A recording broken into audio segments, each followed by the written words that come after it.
So yeah, that's my first kick drum. So I'll zoom in. I'll use the zoom tool, which the shortcut is Control and Alt, and then you can zoom in like that, which is so useful. If you're not already using that shortcut, you should be. Again, I'm going to use the Escape key to bring up the Tools menu and press 5. Again, like learning those shortcuts will really make your life easier and a lot quicker. So I'll chop just before the kick drum,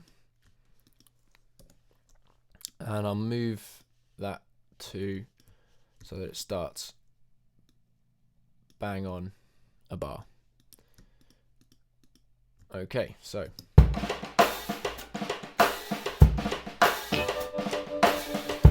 okay, I've got 2 bars there, and I'm happy. I don't mind that this little guitar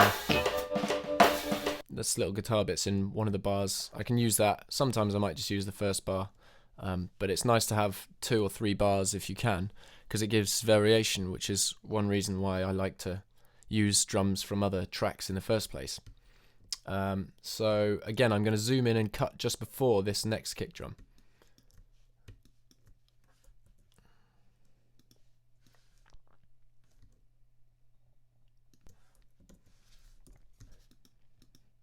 Okay, so that should give us a loop that loops fairly naturally, as long as the drums were fairly in time to begin with.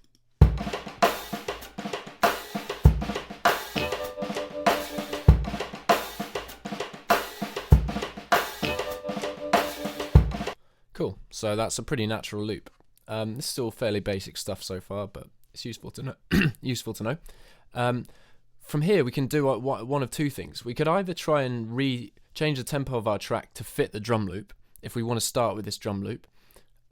So in that case, I'm sure there's a quicker way to do it, but what I usually do is literally just keep changing the timing on the tempo down here until we get this lining up with the bar.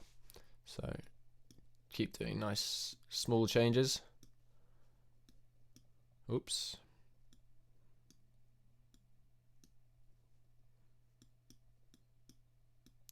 Okay, and I'd zoom in and make sure that that is really tight. Oops. It's a bit fiddly sometimes.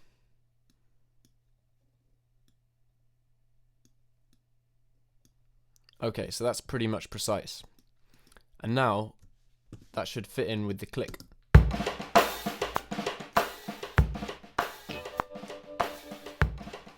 So now our track is in time with that.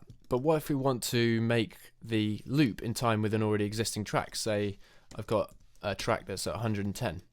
Well, I like to use, you could flex time it, but for this particular task I like to use the time and pitch machine, which is in the sample editor, because it's very precise and it's got a few different algorithms you can use, and I'm just used to using it this way. So I double click on the region to bring up the sample editor, and what I'm going to do is factory time and pitch machine. Now there's 2 different modes you can use. You can use free or classic. Free will change the tempo and keep the pitch of your drums exactly the same, or whatever material you're using, whereas classic, when you change the tempo, you also change the pitch as if it was a turntable. When you spin it faster, it also brings the pitch up. That's classic's useful if you're taking breaks to use in, for example, drum and bass.